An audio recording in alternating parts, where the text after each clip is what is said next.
తెలంగాణ ప్రజలందరికీ నమస్కారం. మరి ఈరోజు ఒక 3 అంశాలపైన మనం మాట్లాడుకుందాం. అందులో ప్రప్రథమంగా మరి 19వ తారీఖు ఎల్లుండి 19వ తారీఖు మరి చలో నర్సంపేట్. దేనికోసం నర్సంపేట్ పోతున్నామంటే శంకర్ గౌడ్ గారు మరి ఆర్టీసీ వాళ్ళ హక్కులు కాపాడడానికి మరి ఆయన తన ప్రాణాన్ని త్యాగం చేసిండు. ఈరోజు దానికోసం ఈరోజు ఆయన ఆశయ సాధన కోసం ఇయాటి వరకు ఒక అడుగు కూడా ముందు పడలేదు. పైగా ఈరోజు ఆర్టీసీని కంప్లీట్గా భ్రష్టు పట్టించే కుట్ర చాలా పెద్ద ఎత్తున జరుగుతుంది. అందులో ఆర్టీసీ నుండి జరగవలసిన నియామకాలు ఈరోజు ఆర్టీసీకి ఒక మంత్రి ఉంటాడు, ఆర్టీసీకి ఒక చైర్మన్ ఉంటాడు, ఆర్టీసీకి ఒక ఎండీ ఉంటాడు, ఆర్టీసీకి ఒక ప్రత్యేకమైన వ్యవస్థ ఉంటుంది. అయినా కానీ ఈరోజు దాని ఉనికి కంప్లీట్గా క్లోజ్ అయ్యేటట్టుగా దాని ఉనికి లేకుండా చేయడానికి ఈరోజు ఆర్టీసీ నియామకాలు పోలీస్ డిపార్ట్మెంట్కి అప్పచెప్తారు. ఎందుకు ఈరోజు మంత్రి లేడా, మంత్రి చేతగానోడా, మంత్రి పనికి మాలినోడా, ఈరోజు అక్కడ సిబ్బంది అంత లేదా, వాళ్ళు పరీక్షలు పెట్టారు, దేనికోసం పెడతా ఉంటారు.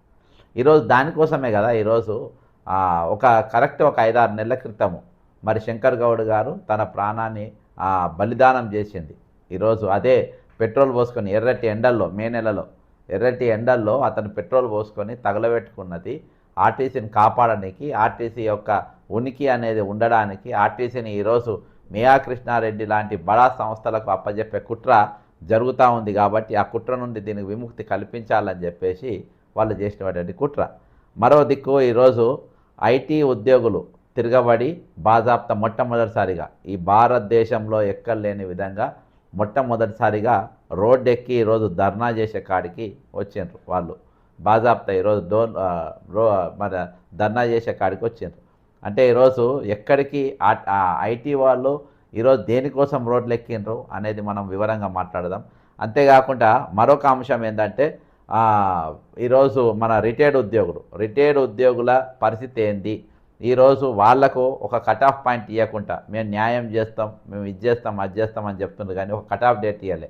1వ తారీఖు ఖమ్మం జిల్లాలో ఉపాధ్యాయుల ధర్నా పెద్ద ఎత్తున మహాధర్నా చేస్తుండ్రు సెప్టెంబర్ 1వ తారీఖు.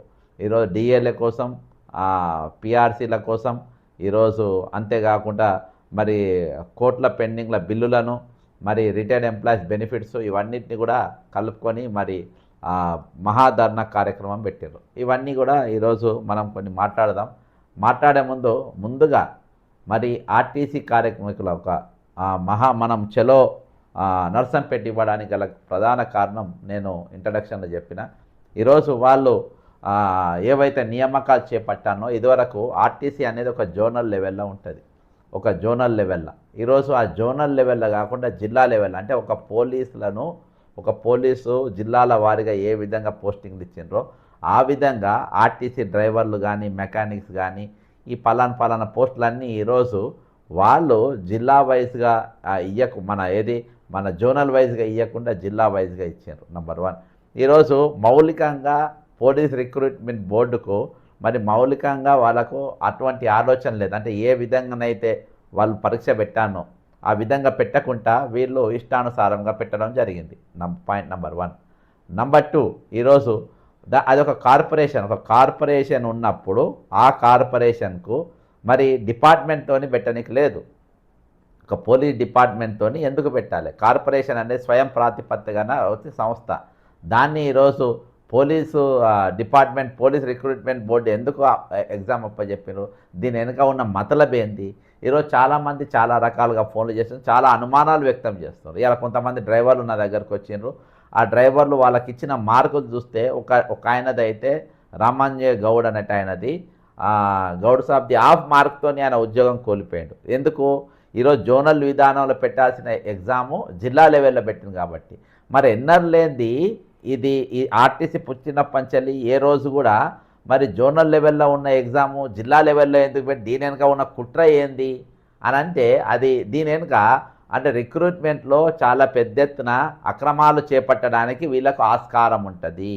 ఆర్టీసీకి వెళ్ళి చేస్తే ఇవి లీకులు అయిపోతాయి.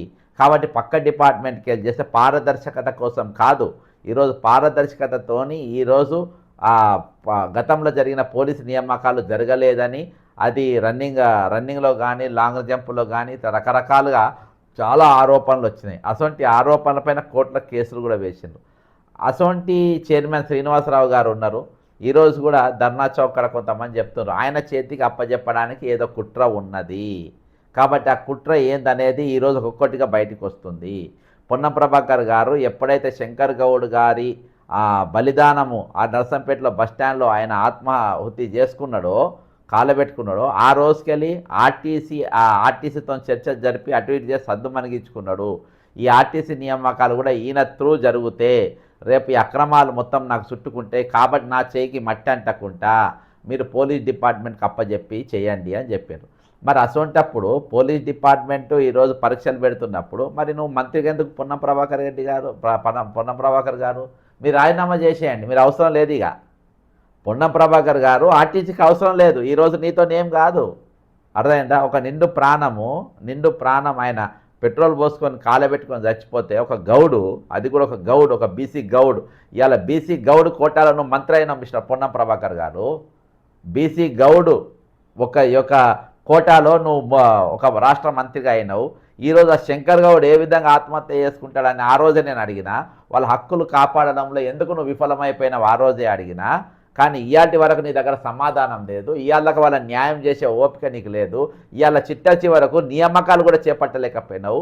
ఈరోజు చిట్ట చివరకు నా దగ్గరకు వచ్చినటువంటి నేను ఈరోజు మీకు ఆ వీడియో పెట్టిన అందులో ఆయన నా పక్కన కూర్చొని మాట్లాడిండు. హాఫ్ మార్క్తో పోయింది సార్, అరగంట హాఫ్ మార్క్ తెచ్చుకోవడానికి నేను ఏం చేయాలి? అది ఓసీ కోటాలో నాకు హాఫ్ మార్క్లో నాకు జాబ్ పోయింది, నేను ఏం చేయాలి? నేను ఇక నౌకరు చేయాలని ఇంతకంటే నేను ఏం చేయాలి? 20 ఏళ్ళు నేను ఆర్టీసీలో అవుట్సోర్సింగ్ ఎంప్లాయీస్గా నేను పనిచేస్తున్నా. ఈరోజు ఎంతోమంది అవుట్సోర్సింగ్ ఎంప్లాయీస్ లెక్క పనిచేస్తున్నారు. వాళ్ళ జీతాల వాళ్ళ చిట్టీలో ఉండే జీతము 27,000 ఉంటుంది, వాళ్ళకు వచ్చే జీతము 22,000, దాదాపు 5-6 వేలు ఈఎస్ఐ పేరు మీద, ఆ పేరు మీద, ఈ పేరు మీద కట్ చేసుకుంటారు, పిఎఫ్ పేరు మీద. ఈరోజు వాళ్ళకి ఇచ్చేది 22,000. ఆర్టీసీ బస్ డ్రైవరు ఇంతమందిని తీసుకుపోయేటోళ్ళు ఆ జీతంతో ఎక్కడైనా పనిచేస్తుండ్రా? ఆ జీతంతో ఎక్కడ ఉన్నారా? ఈరోజు ఎందుకు ఇటువంటి ఆలోచన చేస్తలేరు? ఇక మన అప్రెంటిస్షిప్ మెకానిక్స్ ఎప్పంచెలో అందులో పనిచేస్తూ ఉండరు, ఎప్పంచెలో పనిచేస్తారు. నేను ఒకరిద్దరు లైవ్లో తీసుకుంటాం. ఈరోజు ఎప్పంచెలో పనిచేస్తుండ్రు. ఈరోజు వాళ్ళకు ఏ విధంగా ఈరోజు ఏ కులబద్ధ ప్రకారం ఒక నియామకాలు జరిగినాయి. ఆర్టీసీ వాళ్ళంటే లైసెన్స్ చూసిండ్రు, మీరు మార్క్స్ చూసిండ్రు, వాళ్ళు డ్రైవింగ్ చూసిండ్రు, అవన్నీ చూసి ఇచ్చారు. మరి మెకానిక్స్ను ఈ స్వయం సేవక్స్ను ఏ విధంగా మీరు నియామకం చేసిండ్రు అనేది ఖచ్చితంగా ఈరోజు మాట్లాడాల్సిన అవసరం, ప్రతి అంశం మీద ఈరోజు మాట్లాడాల్సిన అవసరం ఉంది. ప్రభుత్వం క్లారిటీ ఇవ్వాల్సిన అవసరం ఉంది. ప్రభుత్వం వాళ్ళు చేసే అక్రమాలు చేతులు దులుపుకోవడానికి పోలీస్ డిపార్ట్మెంట్, ఎందుకంటే అక్కడికి వెళ్ళి లీవ్ కాదు, ఎవరు అడగరు, ఏం చెయ్యరు. కాబట్టి అక్కడికి వెళ్ళి మీరు పోలీస్ డిపార్ట్మెంట్కి వెళ్ళి అప్పచెప్పినరు. మీరు ఈ నియామకాలు మీరు చేపట్టానని వాళ్ళ చేతుల్లో మీరు బాల్ పెట్టడానికి ప్రధాన కారణం ఏంటంటే ఇందులో ఏదో తిరకాసు ఉంది, ఇందులో ఏదో ఖచ్చితంగా గోల్మాల్ జరిగింది. కాబట్టి ఈరోజు మీరు ఈ నియామకాలు చేపట్టకుండా ఈరోజు వాళ్ళకు అప్పజెప్పడం జరిగింది, ఇక్కడ దొరికిపోయినరు. కాబట్టి ఒక ఆర్టీసీ నియామకాలు చేపట్టలేని నువ్వు ఏవేవో చెప్పినావు, వీళ్ళకు బెనిఫిట్స్ ఇస్తా, వీళ్ళ బకాయిలు ఇస్తా, వీళ్ళ పాత పైసలు ఇస్తా, వీళ్ళ జీతాలు ఇస్తా, అన్ని ఇస్తా అని చెప్పినటువంటి ఇవాళ వరకు నువ్వు ఒక్కటి కూడా చేయలే. ఆర్టీసీలో ఒక మార్పు తేలేకపోయింది ఇవాళకి పొన్నం ప్రభాకర్ గారు. మరి దేనికోసమైనా మంత్రిగా, మరి దేనికోసం ఈరోజు ఆ శాఖకు మంత్రిగా ఉంటారు చెప్పండి? ఏం అవసరమైనా ఆ శాఖకు మంత్రిగా ఉండడానికి, ఏం చేయనికైనా మంత్రిగా ఉంటాడు. కాబట్టి ఆయన తక్షణం రాజీనామా చేయాలి, ఆయన అవసరం లేదు. ఈరోజు ఒక ప్రాణం పోయింది మీరు చేయబట్టి, ఒక ప్రాణం తీసుకుంటూ ఎంతోమంది నష్టపోతుండ్రు. చిట్ట చివరికి ఈరోజు ఆర్టీసీ ఉనికిపోయే పరిస్థితి ఈరోజు వచ్చినప్పుడు అసలు నీవు మంత్రిగా ఉండడానికి అర్హత ఉందా? నీకు మంత్రిగా ఉండడం అవసరమా? ఈ ఆర్టీసీకి మంత్రి అవసరమా? చిట్ట చివరికి ఒక రిక్రూట్మెంట్ కూడా చేసే దమ్ము లేని నీవు దేనికోసం మంత్రిగా ఉంటావు చెప్పు? కేవలం కార్వాయిలు చేసుకోనికి, పైరవులు చేసుకోనికి, దందాలు చేసుకోనిక ఈరోజు నువ్వు మంత్రి పదవి పెట్టుకున్నది? దేనికోసం నువ్వు మంత్రి పదవి పెట్టుకున్నావు? కాబట్టి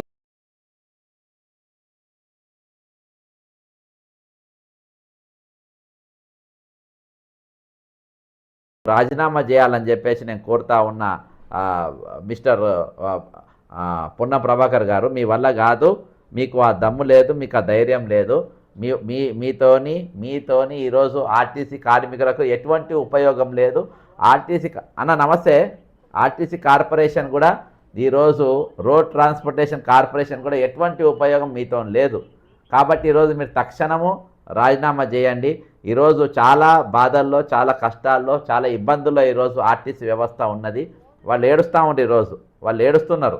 అయ్యో ఎందుకు మేము ఇసొంటిని తీసుకొచ్చుకున్నాం, ఎందుకు మాకు ఇసొంటి మంత్రి ఉన్నాడు, ఎన్నడూ లేని విధంగా ఈరోజు ఏడిపించుక తింటుండు. తెలంగాణ ఉద్యమంలో ముందు వరుసలో ఉన్నాము. తెలంగాణ వచ్చిన తర్వాత గత ప్రభుత్వం ఏం చేసింది, అసలు మేము అసలు యూనియన్లను మొత్తము నీరు గార్చింది. యూనియన్ అనేది కనబడకుండా చేసింది. ఒక ఉద్యమం చేపట్టకుండా చేసిండ్రు వాళ్ళు. అన్న నమస్తే అన్న, మిమ్మల్ని లైవ్లో తీసుకున్నా అన్న. నమస్తే అన్నా. హలో అన్న, నమస్తే అన్న. ఒక రిటైర్డ్ ఆర్టీసీ ఉద్యోగం లైన్లో తీసుకుందాం అనుకున్నా. అయితే ఈరోజు వాళ్ళ ఉనికి ఆర్టీసీని కాపాడే పరిస్థితి లేనప్పుడు, దాన్ని అది మనుగడైపు ప్రశ్నార్థకరంగా మారినప్పుడు అసలు నీ అవసరం ఏమున్నది, దానికి నువ్వు ఏం చేయనీకున్నావు అని ఈరోజు ఆర్టీసీ అందరూ కూడా, కార్మికులు అందరూ. అన్న నమస్తే అన్న. అన్న నమస్తే. నమస్తే చెప్పండి అన్న. నేను మిమ్మల్ని లైవ్లో తీసుకున్నా. ఇవాళ ఒక అసలు ఆర్టీసీకి మంత్రి అవసరమా అనే క్వశ్చన్ వచ్చింది. మంత్రి అవసరమా? మంత్రి ఉంటే మంత్రి ఉనికి ఉండాలి కదా ఈరోజు. ఒకటి ఆర్టీసీ వాళ్ళ న్యాయమైన డిమాండ్ల కోసము మే నెలలో వాళ్ళు బంద్ ప్రకటించారు. ఆర్టీసీ బంద్ ప్రకటించారు. ఆ బంద్తోని చర్చలు జరపకుండా వీళ్ళని ఇట్లనే పెట్టి ఇది మొత్తం మేయాకృష్ణకు అప్పచెప్పి కరెంటు బస్సులు దిద్దామని కుట్ర చేసిండ్రు. ఆ సందర్భంగా శంకర్ గౌడ్ గారు మరి ఆత్మ బలిదానం చేసుకున్నాడు. చేసుకున్న తర్వాత ప్రభుత్వం భయపడి పొన్నం ప్రభాకర్ గారు పిలిచి చర్చలు జరిపినారు. హుటాహుట్టిన చర్చలు జరిపినారు. ఇవాటి వరకు ఎటువంటి ఇది లేదు, నంబర్ 1. రెండవది, ఇప్పటిదాకా మీ రిటైర్మెంట్ బకాయిలు ఇప్పించే దాంట్లో కూడా వాళ్ళు ఇప్పించలేకపోయినారు ఇవాటి వరకు. అది మీరు చెప్పాలి ఇప్పుడు. రెండవది. మూడవది, చిట్ట చివరికి ఎట్లొచ్చిందంటే లాస్ట్కు ఆర్టీసీ అనేది ఒక స్వయం ప్రతిపత్తి గలంత సంస్థ కదా, ఒక కార్పొరేషను. దానికి ఒక ఎండి ఉంటాడు, ఒక మంత్రి ఉంటాడు, ఒక వ్యవస్థ ఉంటుంది. ఉన్న తర్వాత ఈ డ్రైవర్ పోస్టులు, మెకానిక్ పోస్టులు పోలీసు బోర్డు అంటే police department, police recruitment board నింపాల్సిన అవసరం ఏమో, దానికి ఎందుకు అప్పచెప్పినారు? ఇవేవి చేతగానప్పుడు మంత్రి అనేటోడు అవసరమా? మీరు చెప్పాలి రాజన్న. చెప్తాం అన్న చెప్పండి అన్న. ఇప్పుడు ఈ రిక్రూట్మెంట్ అనేది మన ఆర్టీసీ వాళ్ళే చెయ్యాలి. అన్న మీ పరిచయం చెప్పండి అన్న ఒకసారి మన ప్రేక్షకులకు. నేను పిప్పరాజయ్య, వెమ్లాడ డిపో సెక్రటరీ చేసి, నేను ఇప్పుడు రాష్ట్ర కార్యదర్శి, నేషనల్ మజ్దూర్ యూనియన్ అన్న, retired employee to the president Vemulawada. Okay అన్న చెప్పండి అన్న. ఇప్పుడు ఎప్పుడైనా కానీ ఆర్టీసీ రిక్రూట్మెంట్ ఆర్టీసీ వాళ్ళే చేసేది అన్న. ఎప్పుడు చూసా పోలీసు వాళ్ళకి అప్పచెప్పలేదు. అయితే ఆ పోలీసు వాళ్ళకి అప్పచెప్పవలసిన కారణం ఏంటి అంటే దీనిలో ఒక లిటిగేషన్ ఉంది. వీళ్ళు పోలీసు వాళ్ళకి అప్పచెప్పినా మళ్ళా వీళ్ళ పైరోలే నడతాయి, వీళ్ళయే మళ్ళా ఎవరైతున్నాడో రవాణా శాఖ మినిస్టర్ ద్వారానే నడతాయి మొత్తం. పేరుకు పోలీసు వ్యవస్థ రిక్రూట్మెంట్ అంతే అంతే. ఓకే. ఇప్పుడు రెండోది ఏంటి అంటే ఎలక్ట్రానిక్ బస్సులు తీసుకొచ్చి వీటిని 1 కిలోమీటర్కు 56 రూపాయలు వాళ్ళ ఆర్టీసీకి అప్పచెప్తానో మనం ఆర్టీసీకి అప్పచెప్తే లాభాలు ఉంటాయి. లేదు మధ్యవర్తి ద్వారా 1 కిలోమీటర్కు 56 రూపాయలు వసూలు చెప్తారు ఆర్టీసీ దగ్గర. అది మళ్ళీ ఏంటంటే నెలకు 20 డేట్ వరకు వాళ్ళు పేమెంట్ అవుతుంది. అది మేఘా కృష్ణారెడ్డికి పోతున్నాయి పైసలు. కాబట్టి దానిలో మరి వాళ్ళకు ఈ చేతులు మారుతున్నాయి కాబట్టి వాళ్ళకి 20 డేట్ నాడు పోతున్నాయి. మేము 39 సంవత్సరాలు చేసినా నాకు 6 లక్షల నుంచి 7 లక్షలు రావాలి. నేను 18 రిటైర్మెంట్ అయినా ఇంతవరకు పైసలు రాలే. తిరిగి 1500 మంది చనిపోయారు ఆర్టీసీలో రిటైర్మెంట్ అయిన వాళ్ళు. వీళ్ళను మరి ఇది ఏంటిది, ఇది ఎక్కడ లేదు. ఏమన్నా మర్చిపోవాలి. అంటే 7 లక్షలు అంటే ఏం పైసలు అన్నవి? పిఎఫ్ ఎరియర్సా ఏంటి మీకు రావాలి? Graduate aerials, PF aerials, encashment aerials, ఇవన్నీ ఇవ్వాలి మాకు. ఇంతవరకు ఇవ్వాలి. ఇప్పుడు దగ్గర 10 సంవత్సరాలు అవుతుంది. ఇంతవరకు డబ్బులు ఇవ్వలే. మ్హూ. ఎప్పుడైనా ఎన్నిసార్లు కలిసినా ఇగిస్తాం అని చెప్పి దాటేస్తారు కానీ ఎవ్వరికి ఇవ్వాలి, ఇంతవరకు డబ్బులు ఇస్తలేదు. కేసీఆర్ ముఖ్యమంత్రి అయినాక కూడా ఆయన కూడా ఇవ్వలేదా? ఇవ్వలేదు.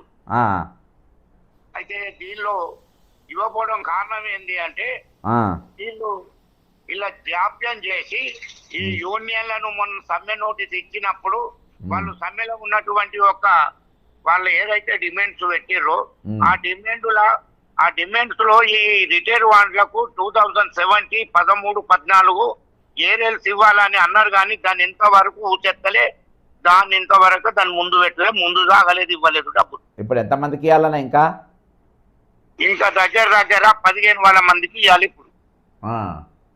10,000 మందికి మినిమం 10,000 మందికి రావాలి. ఇప్పుడు ఏమంటారు, కలిస్తే మంత్రి గారు కలిసిండ్రా పొన్నం ప్రభాకర్ గారు? కలిసి ఆయన దాటేస్తుండు. ఇప్పుడు మీ పైసలు ఇప్పియలేడు, ఆర్టీసీని బలోపేతం చేయలేడు, నియామకాలు చేయలేడు, మరి ఏం చేయనప్పుడు ఆయన మంత్రి పదవి ఎందుకే? ఎందుకు పక్క జరగాలి ఆయన బేషరత్గా రాజీనామా చేసి పక్క జరగాలి. ఇప్పుడు ఏం చేయలేడు అని ఎందుకు చెప్పు? లాస్ట్లో ఒక బీసీ గౌడ్ కోటాలిన మంత్రి అవుతాడు, బీసీ గౌడ్ కోటాల మంత్రి అవుతాడు. మరి అదే బీసీ మంత్రి ఈరోజు మన బీసీ డ్రైవర్ ఆర్టీసీ కార్మికులు ఆత్మహత్య చేసుకున్నాకైనా ఉంటేంది పీకుతేంది? అంతే కదా, కార్మికులకు సేవ చేయని వాళ్ళు ఉంటేంది పోతేంది. ఓకే అన్న, జర మీరు అంటే గతంలో నియామకాలు ఎట్లా జరిగినాయి, ఇప్పుడు జరుగుతున్నది ఇది కరెక్టా రాంగా, జరుగుతున్న పరిస్థితి ఏంది, ఇవన్నీ లేనప్పుడు మంత్రి ఎందుకు అని మీ దగ్గర అడిగి తెలుసుకుందామని తెలుసుకున్నా. థ్యాంక్ యూ అన్న. ఒక్కటే చెప్పేది ఏంటంటే ఈ రిక్రూట్మెంట్ పోలీసులకు వాళ్ళకి ఎప్పుడు పేరు వరకే, మొత్తం వీళ్ళేదేముంటది అన్ని వీళ్ళ పేరు ఒక లిస్ట్ ఇస్తారు వాళ్ళకు, సెలెక్ట్ కావాలి గీళ్ళు రావాలని, అదే లిస్టు మళ్ళీ బయటకు వస్తుంది. అంతే, అట్నే కనబడుతుంది ఇవాళ. అంతే అన్న, అందుకని మేము చెల్లో నర్సంపేట ఇచ్చినామన్నా, ఏది శంకర్ గౌడ్ ప్రాంగణానికి 19వ తారీఖు ఎల్లుండి పోతున్నాము. చాలా మంది పోతుండ్రు, చాలా మంది ఆర్టీసీ అప్రెంటిస్ వాళ్ళు, డ్రైవర్లు, టెంపరీ డ్రైవర్లు అంతా వస్తుండ్రు. వీలైతే మీరు కూడా రండి అన్న, మీ సబ్జెక్ట్ కూడా మాట్లాడదాం అక్కడ. నర్సంపేట ఆర్టీసీ డిపో అన్న, మన శంకర్ గౌడ్ పెట్రోల్ పోసుకొని గాలి పెట్టుకోండి చూడు, ఆ బస్ స్టాండ్కు అదే ప్రాంగణానికి. ఎన్ని గంటలకు ప్రోగ్రామ్? పొద్దుగాల 10 గంటలకన్నా, 10కి వెళ్ళి 11 మధ్యలో. అన్న నేను కంపల్సరీ వస్తా. రండి, మన వాళ్ళు ఎవరితో కూడా రమ్మని చెప్పండి అన్న. రైట్ అన్న, నమస్తే, థ్యాంక్ యూ, గుడ్ నైట్ అన్న. ఇది రాజన్న వీరోచితమైన పోరాటం చేస్తుండ్రు. ఏ విధంగానైనా వాళ్ళ పైసలు ఇప్పించుకోవాలి, ఏ విధంగానైనా వాళ్ళకి ఇప్పియాలి. నాది సంగారెడ్డి, ఒక బ్రదర్ కామెంట్ పెట్టిండు ప్రదీప్ గారు, నాది సంగారెడ్డి జిల్లా డీజిల్ మెకానిక్, ఇది డ్రైవింగ్ ఎలా చేశారో అనే మెకానిక్ కూడా టెస్ట్ పెట్టి తీసుకోవాలి. కరోనా వాళ్లకు ఇచ్చి ఆర్టీసీ ఏం లాభం రా బాబు. బ్రదర్, ఇప్పుడు రాజన్ ఒక కరెక్ట్ పాయింట్ చెప్పిండు. ఇది పేరుకు పోలీసుకి అనే ఫస్ట్ ఇవాళ అనుమానం కూడా వ్యక్తం నగరి కొంతమంది డ్రైవర్ మిత్రులు వచ్చినప్పుడు వాళ్ళకు అనుమానం చెప్పిన, వీళ్ళకు ఇవాళ అది రేవంత్ రెడ్డి గారి దగ్గర కూడా పోయింది. ఎందుకంటే అక్కడ ఆయన బట్టలు అంటున్నారు, ఆ బట్టలు తీసుకుపోయినారు. ఈరోజు ఆర్టీసీతోని పేరుకే పెట్టించిందంటే నాకేం సంబంధం లేదని చెప్పనికి, కానీ దుకాణం అంతా ఇలా దుకాణం నడిచినట్టు మనకు చాలా స్పష్టంగా కనబడుతుంది. లేకుంటే ఎందుకుంటారు సార్ ఆయన మంత్రి పదవిగా రాజీనామా చేసి వెళ్ళిపోతాడు. ఎవరన్నా ఈయన శాఖను ముఖ్యమంత్రి పెత్తనం చేస్తుంటే ఎవరు ఊరుకుంటాడా? మంత్రి ఉన్నాక ఈయన మంత్రిత్వ శాఖల రేవంత్ రెడ్డి సంసారం చేస్తానంటే ఎవరు ఊరుకుంటాడా? ఈయన శాఖలు వచ్చి ఆయన పెత్తనం చేస్తా అంటే ఎవడు ఊకోడు. ఈరోజు ఈయన ఊకుంటే ఆయన ఇద్దరు కలిసి కుమ్మక్కై ఈ వ్యవహారం అంతా చేసింది. ఈ రిక్రూట్మెంట్ మొత్తం అక్రమాలు మొత్తం బయటపడ్డాయి. వచ్చే రోజుల్లో ఇంకా పూర్తి స్థాయిలో ఖచ్చితంగా బయటపడతాయి. ఇది వదిలేదు లేదు, ఖచ్చితంగా ఎల్లుండి నర్సంపేట మన అందరం పోతున్నాం. అక్కడ శంకర్ గౌడ్ ఒక త్యాగాన్ని ఎప్పుడు కూడా మర్చిపోవద్దు. ఆర్టీసీ కార్మికులకు చెప్తున్నా, అది ఎవరైనా సరే ఈరోజు ఒక త్యాగాన్ని మర్చిపోవద్దు, మనం ఎప్పటికి గుర్తుపెట్టుకోవాలి. బ్రదర్ నమస్తే. ఇంతకుముందే Mazdoor union secretary retired RTC ఉద్యోగుల ప్రెసిడెంట్ రాజయ్య గారు మాట్లాడినారు. ఆయన ఒక వ్యాలిడ్ పాయింట్ చెప్పిండ్రు. ఇవాళ ఆర్టీసీ డ్రైవర్లు నా దగ్గరకు వచ్చిన వాళ్ళతో కూడా నేను అదే అనుమానం వ్యక్తం చేసిన. ఆయన ఏమన్నాడంటే, బ్రదర్ ఇయాటి వరకు ఎప్పుడు ఆర్టీసీ నియామకాలు వేరే డిపార్ట్మెంట్ ఎప్పుడు కూడా చేపట్టలేదు, నంబర్ 1. ఓకేనా? ఇది మొట్టమొదటిసారి జరుగుతూ ఉంది. అయితే ఇది పేరుకే ఆర్టీసీ బోర్డుకి మన పోలీస్ బోర్డుకి అప్పచెప్పిండ్రు. కానీ నియామకాల లిస్టు మొత్తము మంత్రి గారు వీళ్ళ హయాంలోనే వీళ్ళ లిస్టే వస్తుంది. వీళ్ళు మా మీద మట్టి అంటకుండా చేయనికని డ్రామా చేసిండ్రు. ఇలా మొత్తం అక్రమాలు జరిగినాయి.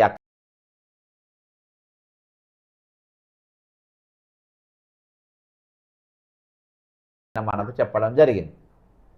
దయచేసి ఏమైనా ఫోన్ చేద్దాం అనుకున్న వాళ్ళు వాట్సాప్ కాల్ చేయండి అబ్బా. చెప్పండి బ్రదర్. అదే సార్, నేను మనం కూడా ఫస్ట్ నుంచి అదే అనుమానం సార్, కొత్తగా ఇవ్వడము మళ్ళీ ఇట్లా రావడము, 1 year 2 years experience 3-4 years experience పక్కన పెట్టడము, ఇవన్నీ మనకు కూడా మొదటి నుంచి అనుమానాలు ఇవే ఉన్నాయి. వీళ్ళేదో నిర్విజయంగా సమర్థవంతంగా నిర్వర్తిస్తున్నామంటే ఇక ఇది ఒక వ్యవస్థనే ఇట్లా తయారైంది సార్. బ్రదర్ ఒక్కటి, ఈరోజు అంటే నేను కార్పొరేషన్ చైర్మన్గా చేసిన ఇంతకుముందు, ఇవాళ ఒక మంత్రి అనేటోడు తన శాఖ పైన పూర్తి స్థాయి పట్టు ఉండాలి. నంబర్ 1. ఈరోజు ఆర్టీసీని కాపాడలేనోళ్ళు, అవుట్సోర్సింగ్ ఏజెన్సీలను తీసేయలేనోడు, ఈరోజు ఉద్యోగ భద్రత ఇయ్యలేనోడు, ఆర్టీసీని బలోపేతం చేయలేనోడు, ఆర్టీసీని లాభాల బాట నడపలేనోడు, ఆర్టీసీ ఉద్యోగాలు కూడా ఆయన నా వల్ల కాదని వేరే వాళ్ళకి ఇవ్వమని చెప్పేటోడు, ఇవన్నిటికి పనికిరానోడు మంత్రిగా అవసరమా? అవసరం లేదు. అవసరం లేదు సార్, అవసరమే లేదు. అవసరం లేదు. మరి రాజీనామా చేసి వెళ్ళిపోవాలిగా.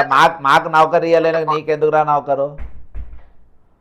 మాకు నౌకర్లు ఇవ్వలేను నీకెందుకు నౌకరు? నీకు ఏం చేయనికి నౌకరు?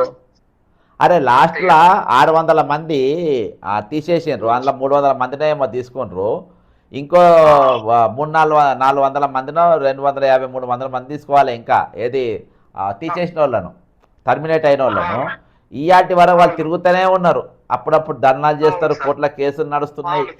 ఈయాటి వరకు తీసుకుంటలేడు ఆయన టర్మినేట్ అయిన వాళ్ళను. మరి ఏం లాస్ట్కు రిక్రూట్మెంట్ ఎగ్జామ్ కూడా పెట్టలేను నువ్వు? ఎందుకా మంత్రి మాకు మా నెత్తి కొట్టుకోనిక? మా పైసల మీద ఎందుకు బతుకుతానో నువ్వు? మా పైసల మీద ఎందుకు బతుకుతానో? అందుకని మేము చలో నర్సంపేట